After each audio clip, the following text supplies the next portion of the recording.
नमस्कार दोस्तों, स्वागत है आज की वीडियो में। आज की वीडियो में हम बात करने वाले हैं कि जो स्टॉक मार्केट में आज इतना फॉल हुआ है वो किस कारण से हुआ है। जो निफ्टी में फॉल हुआ है और जो सेंसेक्स में फॉल हुआ है उसके पीछे क्या कारण थे कि मार्केट में इतना बड़ा फॉल हुआ है।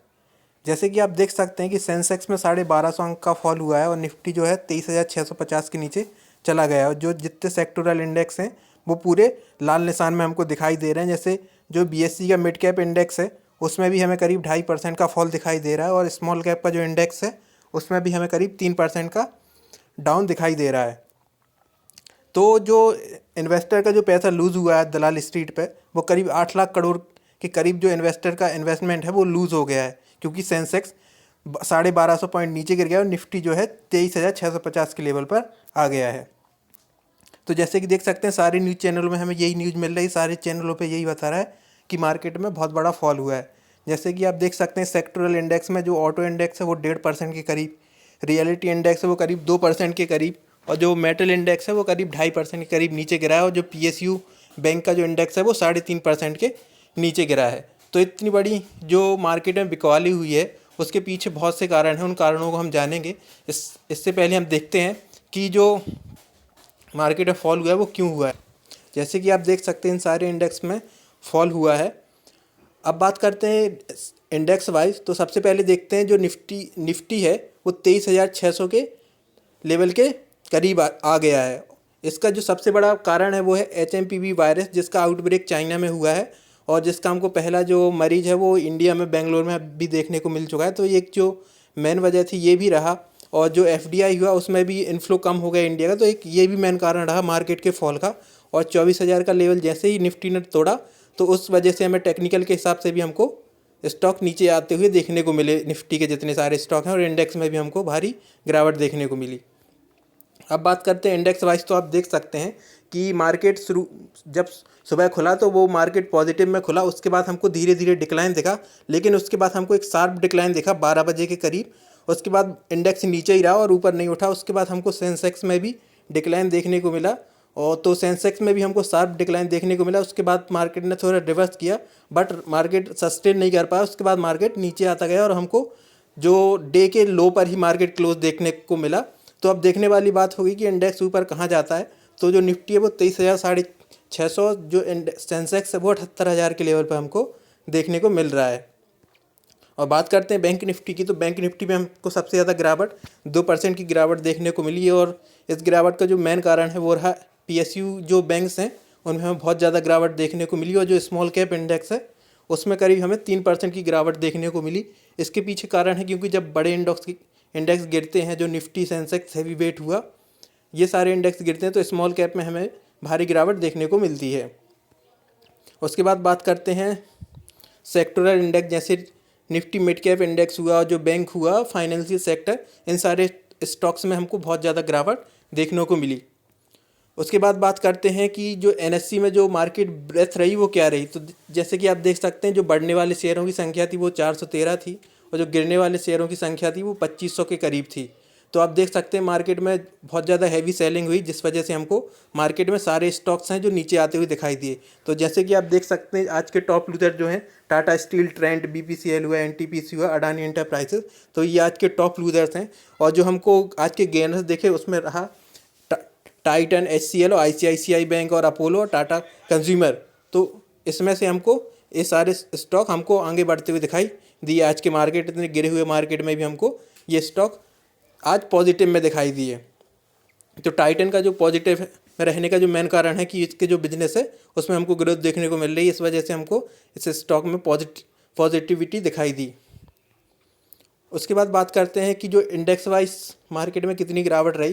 तो आप देख सकते हैं कि निफ्टी जो बैंक इंडेक्स है वो 2% के करीब, ऑटो इंडेक्स 2% के करीब, फाइनेंशियल सेक्टर 1.5% और जो फाइनेंशियल सेक्टर है वो भी 2% के करीब, और FMCG सेक्टर में भी हमको करीब 2% की गिरावट देखने को मिली। सबसे ज़्यादा गिरावट हमको मेटल सेक्टर में देखने मिली, क्योंकि जो वायरस का आउटब्रेक है उसकी वजह से हमको जो इंफ्रास्ट्रक्चर है और जो इंडस्ट्रियल प्रोडक्शन है उसमें हमको गिरावट देखने को मिल सकती है। अगर फ्यूचर में आगे और भी सीवियर होता है वायरस आउटब्रेक तो हमको इस सेक्टर में काफ़ी ज़्यादा गिरावट देखने को मिल सकती है। और PSU बैंक्स हैं तो उसमें हमको और भी ज़्यादा गिरावट देखने को मिली 4% के करीब। तो ओवरऑल हमको जो PSU बैंक हुआ, मेटल इंडेक्स हुआ, इसकी वजह से हमको जो सेक्टोरल इंडेक्स हैं वो काफ़ी नीचे आते हुए दिखाई दिए और निफ्टी और सेंसेक्स के इंडेक्स भी हमें काफ़ी नीचे आते हुए दिखाई दिए। उसके बाद बात करते हैं कि कौन से कारण थे जिनकी वजह से मार्केट गिरा, तो उन कारणों को हम जानने की कोशिश करेंगे। तो जो मेन कारण थे वो 5 मेन कारण थे आज की मार्केट गिरने के। तो सबसे जो पहला कारण है वो है जो ग्लोबल क्यूज़ हैं वो काफ़ी वीक हैं। तो जो ग्लोबल क्यूज़ है जैसे US बॉन्ड यील्ड है वो 4.5% के करीब आ चुकी है और जो US में जो बॉन्ड यील्ड है वो लगातार बढ़ रही है और जो FII की सेलिंग है वो लगातार सेलिंग बढ़ रही है, जिसकी वजह से जो मार्केट में गिरावट हो रही है और जो यील्ड है उसमें डिक्लाइन हो रहा है और डॉलर की स्टेबिलिटी बढ़ाने के लिए सरकार वहाँ की कदम उठा रही है। इस वजह से हमको मार्केट में गिरावट देखने को मिली। स्टॉक मार्केट में गिरावट का वो रहा कि जो सेक्टोरल इंडेक्स थे जैसे जो मेटल इंडेक्स हुआ, PSU बैंक्स स्टॉक हुए, इनमें हमको काफ़ी शार्प डिक्लाइन देखने को मिला और सेलिंग प्रेशर काफ़ी हैवी रहा इन स्टॉक्स में। और स्मॉल कैप्स में भी जो सेलिंग प्रेशर था वो काफ़ी ज़्यादा था, इस वजह से हमको इन स्टॉक्स में डिक्लाइन देखने को मिला, सेक्टोरल डिक्लाइन देखने को मिला। तीसरा जो कारण है वो है जो बिजनेस के अपडेट्स आ रहे हैं Q3 के, उसमें हमको इतनी ज़्यादा ग्रोथ नहीं दिख रही है और जो ग्रोथ फैक्टर हैं वो इतने ज़्यादा नहीं दिख रहे हैं मार्केट में। जो FMCG का बैंक हुआ इसमें हमको काफ़ी वीक रिजल्ट आते हुए दिखाई दे रहे हैं, जिस वजह से हमको मार्केट में गिरावट देखने को मिली। चौथा जो मेन कारण था वो है FPI सेलिंग और जो डॉलर है उसका डॉलर का जो है वो राइज हो रहा है पैसे के अगेंस्ट, तो इस वजह से भी हमको आज के स्टॉक मार्केट में गिरावट देखने को मिली। और पांचवा कारण था कि जो एशिया के जो मार्केट हैं वो काफ़ी वीक नज़र आ रहे हैं। जो डोनाल्ड ट्रंप है वो अभी प्रेसिडेंट का चार्ज नहीं लिया है, तो इस उनके चार्ज में आने के बाद जो रिजल्ट देखने को मिलेंगे उसको लेकर मार्केट काफ़ी ज़्यादा सावधानी बरत रहा है। इस वजह से हमको चाइना और हांगकांग की जो मार्केट है और जापान के मार्केट उसमें भी हमको इतनी ज़्यादा स्टेबिलिटी दिखाई नहीं दे रही है, क्योंकि जो ट्रैफिक राइज के कंसर्न चल रहे हैं उसको लेकर भी डोनाल्ड ट्रंप काफ़ी सीरियस, तो वो भी हमको एक देखने को मिल सकता है। जैसे आप देख सकते हैं कि जो जापान का इंडेक्स है निकी, उसमें 1.5% की करीब, और हांगकांग को जो हैंसेंग इंडेक्स है हमको उसमें 0.3% की गिरावट देखने को मिली। तो एक ये मेन कारण है कि मार्केट में हमको गिरावट देखने को मिली। अगला जो कारण है वो है वायरस आउटब्रेक का।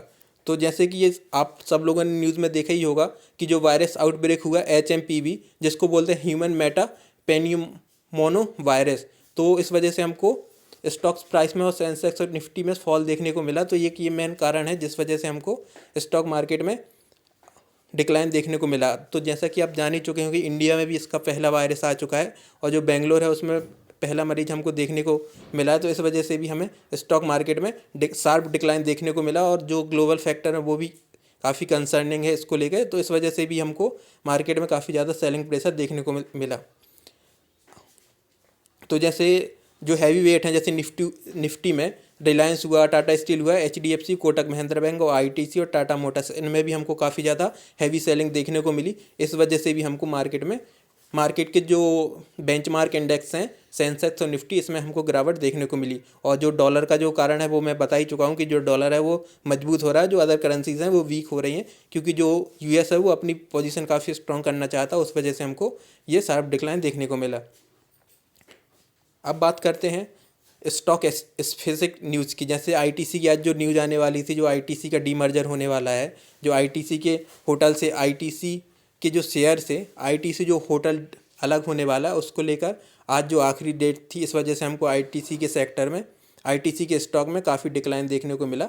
बट जैसे ये ITC का होटल लिस्ट होगा फरवरी से पहले लिस्ट होने की संभावना है, तो आप उसमें भी इन्वेस्ट कर सकते हैं, क्योंकि ITC का जो होटल बिजनेस है वो काफ़ी अच्छा है और ITC के शेयर में भी आप बने रह सकते हैं। उसके बाद जो अगली न्यूज़ है वो है कि जो FDI है, FDI जो 12 साल के लो पे पहुंच गई है अप्रैल-अक्टूबर 2022 में, जिसकी वजह से जो विदेशों से जो पैसा आ रहा है इन्वेस्टमेंट के लिए इंडिया में वो काफ़ी कम आ रहा है। तो जो फॉरेन डायरेक्ट इन्वेस्टमेंट है वो काफ़ी कम हो गया। तो एक ये कारण भी था कि हमको स्टॉक मार्केट में गिरावट देखने को मिली। उसके बाद बात करते हैं यूनियन बैंक की। तो जो यूनियन बैंक का जो शेयर है उसमें हमको 7% का फॉल देखने को मिला, क्योंकि जो उसकी बिजनेस को लेकर अपडेट आई है वो वीक आई है और जो उसके जो ग्रोथ है बिजनेस में वो अच्छी नहीं है, और जो जितने भी लेंडर्स हैं उसमें उसकी ग्रोथ अच्छी नज़र नहीं आ रही। जो बैंक की क्रेडिट और बैलेंस शीट है उसमें ग्रोथ नज़र नहीं आ रही, उस वजह से हमको यूनियन बैंक के शेयर में 7% का फॉल देखने को मिला। उसके बाद बात करते हैं अगले शेयर की, जो है एंजल वन का। एंजल वन के शेयर में हमको 4% के करीब बढ़ोतरी देखने को मिली, क्योंकि इसका जो क्लाइंट बेस है उसमें हमको 52% की ग्रोथ दिखाई देती है दिसंबर में, जो क्लाइंट बेस है। इस वजह से हमको इस स्टॉक के प्राइस में हमको शार्प अप मूव देखने को मिला। इसकी वजह से हमको इस स्टॉक में शार्प अप मूव देखने को मिला, और ये इस स्टॉक को लेकर न्यूज़ थी। और जो आने वाले समय है उसमें हमको ब्रोकरेज जो स्टॉक्स हैं और जो डिपॉजिटरी जैसे CDSL, उसमें हमको काफ़ी ज़्यादा शार्प अपसाइड देखने को मिल सकता है। तो आज की न्यूज़ में यही था। तो दोस्तों अब मिलते हैं अगले वीडियो में। अगर आपको वीडियो अच्छा लगा हो तो वीडियो को लाइक करें, कमेंट करें, और कमेंट करके हमें ज़रूर बताएं कि आपको वीडियो कैसा लगा और आप अगला वीडियो किस चीज़ पर चाहते हैं। तब तक के लिए थैंक यू गाइस।